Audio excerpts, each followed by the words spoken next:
Aloha, friends and neighbors. Welcome to show 882 of Astrology, Ancient Science in the Modern World. And my message to you this week is that, like just about everything else you've been taught about in the Western world, your medicine system, your justice system, I don't want to get into it too deep, but the astrology system you've been misled. Astrology is not about your personal chart. It's not your sun sign. And it's not really about your personality and whether you're compatible with somebody. No, these are all blind alleys. The first part of the show, the first 400 or 500 episodes, I would say, do you know your rising sign? If you don't know your rising sign, you're still stuck back in the sun sign stuff. The sun is your father or other men in your life. It's not you. You're your rising sign. How do you find it? It's easy. Just draw a circle. The sun is around the circle at the hour it is. Midnight down here, noon up here, 6 p.m., 6 a.m. Put the sun in roughly where it's supposed to be. Note your zodiac sign of the sun and go backwards over to the rising sign. It's really easy. I used to teach people how to do it in their head on almost every third show. Why was I doing that? I was trying to get everybody out of this sun sign crap, which has ruined American astrology. And the straight scientists, try to test sun sign astrology, and they wind up with garbage, and they say, oh, this is just superstition. The sun sign is not you. If you read some of these columns now, the person who did them put a lot of work into certain patterns, and if you read your rising sign, sometimes it's very accurate. Yes, can kind of blow you away. But you got to find your rising sign. That's your body. That's who you are, okay? That's the first big hurdle. And the stupidity of astrologers and people who made money from it. And they're still all around. A lot of them are card readers or crystal ball gazers or bumps on your head or tarot card readers that are into purportedly dealing with the future. A little bit of astrology goes a long way. Anyway, got misled by a lot of people, mostly people who were doing sun sign columns in newspapers. Now, the other thing that's misled everybody about astrology is what it's really for. It's not really for looking at your personality. People ask me sometimes what got me into astrology in the first place. Well, Beverly, the love of my life and first wife, had a wonderful memory, and she started looking into it. And she knew everybody's birth dates, and she got a hold of a book that calculated your moon sign. And she's figuring out everybody's moon sign. And she said to me one night, Raleigh, do you know we have 5 friends who have Capricorn moons? And she named them, bang, bang, bang, bang, bang. And when I pictured those friends in my head, they had these old faces. Your face is just this. That's your moon sign. You copy it from your mother and stuff. And she said, we had 5 other friends who have moon in Gemini. Name them. Sure enough, those folks all had little kid faces, like little kids. Personality. I said, whoa, what's going on? And I started looking into it. That was the first introduction. But the point I'm really making is it's not just for studying you. And it takes a lot of talent, a lot of experience to get into the future for personal people. That's why the kings used to pay so much for a good astrologer. Anyway, the real worth of astrology is to, like Ben Franklin said, pick the lucky hour. You want to pick the rising sign for whatever's going on in the sky for whatever endeavor you're doing. Now, my friend Jim Knowles just invented this wonderful app for your iPhone. And then through a quirk of fate, it's been asked me to name it Sky Mirror Astrology. So you can go to the App Store and for $5 get Sky Mirror Astrology for your smartphone. And what happens? It does all the work for you, your exact location, even elevation. You press a button, it gives you the chart of now. Now this is what you're after. Okay, let's switch games here. There's a thing called the Antikythera mechanism. You see on the History Channel in Ancient Discoveries. And it is a rusted old thing about this big. And they found it on a Greek merchant ship. It's 3,000 years old. Put it in the museum. Finally somebody said, well, what could be in there? And they decided to x-ray it. It was full of little gears and cogs. And yes, by the time somebody got into this, what they found out is this mechanism was like a clock. And you could adjust the time, the date, and it would tell you the chart, where the planets were, where the moon was, what phase, the rising sign. Now this was an expensive machine.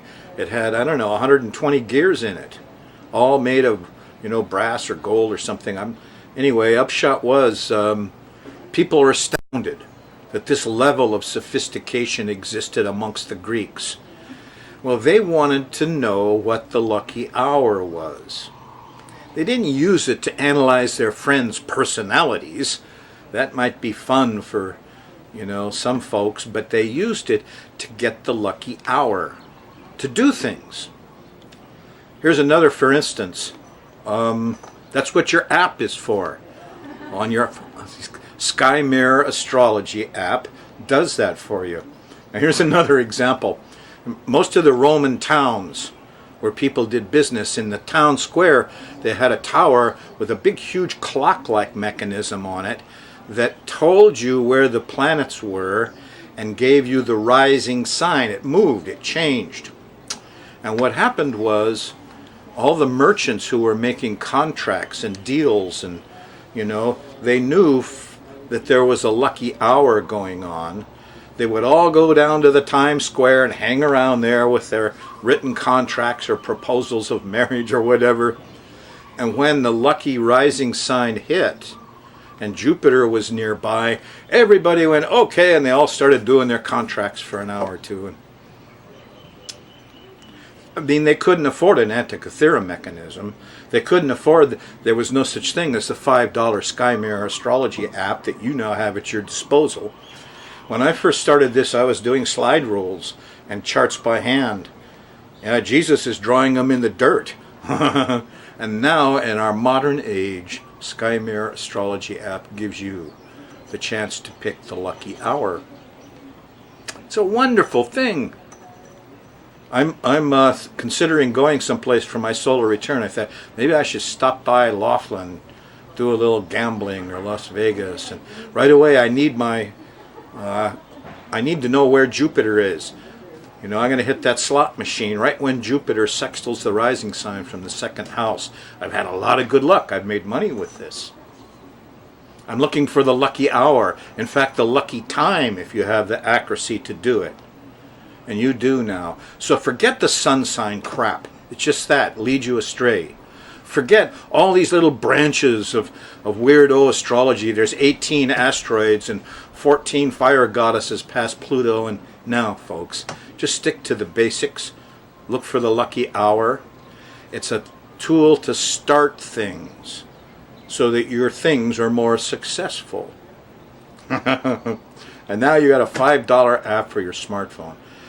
I'm going to have to get it if I'm going to go gamble. In fact, I couldn't travel, I think, and how am I going to know when to leave the hotel room to do this or do that? I mean, you're going to check it every time you leave the room to see what's going on. I know these young guys around me, they're going to look for Venus.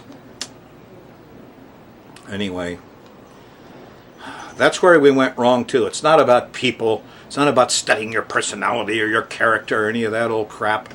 Get off of that. It's for finding the times to do things. That's what the Greeks did, the Romans. That's what everybody was doing. And now you got Sky Mirror Astrology app. Now you're in the age of Aquarius. All you got to do is learn how to use it. Well, let's go do the Sky Mirror.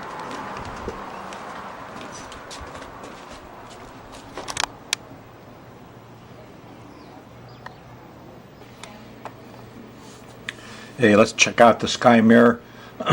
Sky Mirror Astrology. That's what it's called at the App Store. Get it and start doing real astrology. Yeah, it's okay, you know, if you want to do natal chart stuff, find out why your love life is so strange, go ahead, look up your Venus, see what squares or trines at what sign it's in, what house it's in. You can find out all about your secret desire life. But I don't think that's real worthwhile. Long term, what you want is to be able to know when to start things, whether it's a phone call or a trip or just to start frying a steak. Yeah, once you're good at it, ooh boy, great fun. Well, we're going to go after the first week in November here and see what's coming up for you. Mercury goes direct on November 10th, about 11 a.m. And, you know, good time for writing, teaching, talking, new ideas. Sunday, 11 a.m., the 10th. There's some other things happening too. Jupiter, for instance, is stopping. And Jupiter throws lightning bolts of truth. Oh boy, there he is at 20 degrees of Cancer. He's stationing on November 6th at 7:04 p.m. And, you know, it's going to get stronger and stronger, these new ideas, this aha, now I see it clear. That's what Jupiter really provides. Now there's some very interesting stuff going on, because when Mercury stopped up here and went retrograde, it was at 20 degrees of Scorpio, trining Jupiter. Now it's coming back and stopping, and it's going to go forward again, and in a week or so it'll hit 20 degrees, and a lot of the aha, now I see it clear, you will be communicating, talking out, settling down. So there's a lot of wisdom going around, a lot of natural knowing, huh? And it's getting kind of sexy too, because here's Mars. Mars is 10 to 16 Virgo, and Venus, the next half of your next week, is going into Capricorn. So it's kind of social. You notice that there's a bunch of sextiles here. In fact, Neptune sextile Pluto, Venus sextile Saturn, the Sun, Mercury sextile Mars, sextile Jupiter. Wow, all these guys are kind of working together, except for this one. He's left out. It's the union, it's the environment, it's astrology. When I think about it, you know, I mean, here I am clear back, you know, 30 years ago in print, and trying really hard to make a living. And it was tough. Everybody talks sun sign astrology is very difficult. And now we just barely, I got past that, and I realized that the public hasn't. And they're still doing personal chart astrology. You know, that's, people lie. You can't even get somebody to tell you what they ate yesterday. So people are not good to analyze. Even if you have a really good chart, you know, they won't admit to a lot of stuff. Well, let's see what it looks like day by day. We're going to run the moon around the edge here of the planetary pattern and see what pops up.